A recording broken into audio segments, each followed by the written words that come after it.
Hello everyone, कैसे हैं आप सभी। आशा करती हूँ आप सभी बहुत ज़्यादा अच्छे होंगे। तो आज से हम स्टार्ट करेंगे class 11th accountancy chapter number 1 introduction to accounting. ठीक है, तो आज से हम पढ़ेंगे अकाउंटेंसी। तो हम धीरे धीरे सारे टॉपिक्स कवर करेंगे। इस वीडियो से रिलेटेड आपको जो भी डाउट होगा आप कमेंट सेक्शन में मुझसे पूछ सकते हैं। ओके, तो हम स्टार्ट करते हैं। सबसे पहले हम समझेंगे कि अकाउंटेंसी का मीनिंग क्या होता है। तो अकाउंटेंसी का मीनिंग क्या होता है धीरे धीरे करके समझेंगे और एक एक टॉपिक वाइज समझेंगे। अगर इससे रिलेटेड कोई भी डाउट होगा तो आप मुझसे पूछ सकते हैं। सबसे पहले है डेफिनेशन ऑफ अकाउंटिंग। तो अकाउंटिंग जो होता है वो आपका एक सिस्टमैटिक प्रोसेस होता है। मतलब अगर अकाउंटिंग करनी है हमें तो सबसे पहले जितनी भी ट्रांजैक्शन होती हैं वो एक सिस्टमैटिक प्रोसेस से रिकॉर्ड होती है। आप उसे डायरेक्टली नहीं रिकॉर्ड कर सकते हो बिकॉज उसका एक प्रोसीजर होता है जो कि फॉलो करना बहुत कंपलसरी है। तो अकाउंटिंग की क्या डेफिनेशन होती है हम समझेंगे आराम से। अगर आपको अकाउंटेंसी की मीनिंग समझ आएगी तभी आप पूरी बुक को इजीली समझ सकते हैं, हर एक कॉन्सेप्ट को इजीली समझ सकते हैं। ठीक है, तो हम स्टार्ट करते हैं। इसीलिए इसे आपको ध्यान से समझना पड़ेगा। तो अकाउंटिंग एक सिस्टमैटिक प्रोसेस होता है रिकॉर्ड करने का। किसका सिस्टमैटिक प्रोसेस किस चीज़ का होता है? Of identifying. आइडेंटिफाइंग क्या करना है? आइडेंटिफाई करना है ट्रांजैक्शन इवेंट जो परफॉर्म हुआ है, जिस चीज़ को हमें रिकॉर्ड करना है।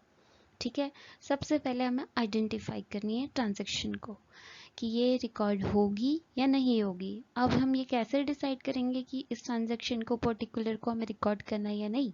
इसके लिए आप धीरे धीरे चीज़ें आपकी क्लियर हो जाएंगी। ठीक है, नेक्स्ट स्टेप होता है मेजरिंग। मतलब जो ट्रांजैक्शन हुई है आइडेंटिफाई कर ली, देन क्या करना है नेक्स्ट स्टेप में इसको मेजर।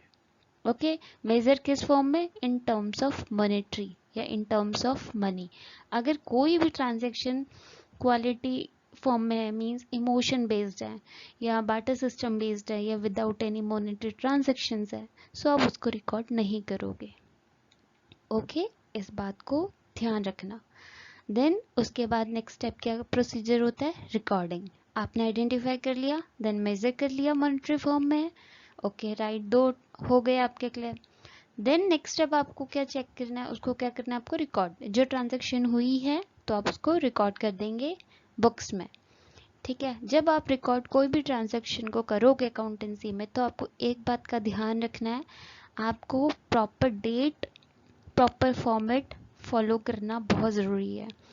बिना एक प्रिंसिपल फॉलो करे आप कभी भी रिकॉर्डिंग नहीं कर सकते हो इन बुक्स ऑफ अकाउंट्स। ठीक है, बाकी आप डीपली आगे पढ़ोगे तो हम धीरे धीरे स्टार्ट करते हैं। आज बेसिक क्लास है, सिर्फ इतना ही समझ लेंगे आज। उसके बाद नेक्स्ट स्टेप क्या होगा? क्लासिफाइंग। अब जो आपने ट्रांजेक्शन करी है, अब ट्रांजेक्शन कितने फॉर्म में हो सकती है? फॉर एग्जाम्पल कोई ट्रांजेक्शन कैश में हो सकती है, कोई ट्रांजेक्शन क्रेडिट में हो सकती है। ओके, तो आपको ये देखना है वो किस टाइप की है, या परचेज करी आपने या सेल करी है, तो कैसी ट्रांजेक्शन आपकी कंपनी ने फॉलो करी है। तो हम क्या करेंगे नेक्स्ट स्टेप में? क्लासिफाइंग। देन उसके बाद आएगा समराइजिंग। समराइजिंग की जितनी भी थ्रू आउट द ईयर जितनी भी ट्रांजेक्शन हमने कंपनी ने एक परफॉर्म करी है उसको वो क्या करती है? एक जगह समराइज करती है। समराइज मीन्स कि उसको नेट हमें ये रिजल्ट निकालना होता है कि हमारी कंपनी को प्रॉफिट हुआ है या लॉस हुआ है। सो इसके लिए हमें पहले डाटा जो हमने रिकॉर्ड करा है उसको समराइज करना बहुत ज़रूरी है। तो देन हम क्या कंपनी क्या करती है? समराइजिंग करती है।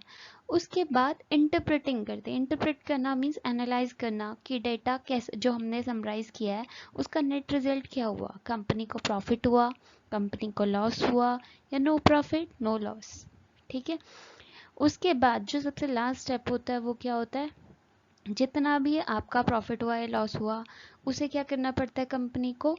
अपनी एक वो क्या करती है at the end of the year company, her company को क्या बनाना होता है? अपनी फाइनेंशियल स्टेटमेंट्स बनाना होता है जिसमें वो प्रॉफिट एंड लॉस अकाउंट बनाती है। ठीक है, बैलेंस शीट बनाती है।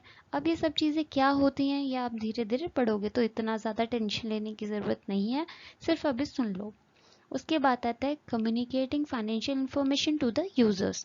अब क्या होता है, प्रॉफिट या लॉस तक हो गया। उसके बाद कंपनी क्या करती है, जो भी उसको प्रॉफिट या लॉस हुआ होता है वो अपने फाइनेंशियल स्टेटमेंट के थ्रू अपने यूजर्स को बताती है। अब यूजर्स कौन होते हैं, यूजर्स भी दो टाइप के होते हैं, एक इंटरनल यूजर्स और एक एक्सटर्नल यूजर्स।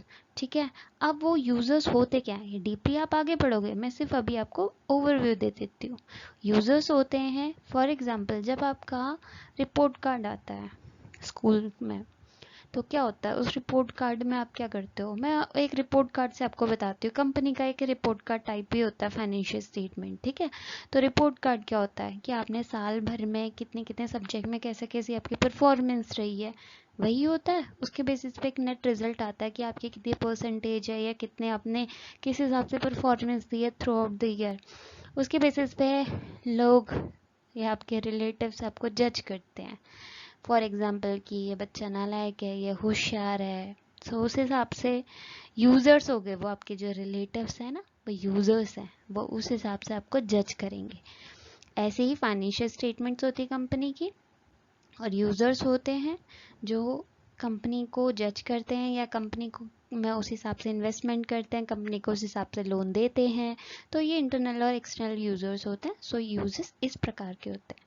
सो ये था मीनिंग, तो एक बार दोबारा से देख लेते हैं।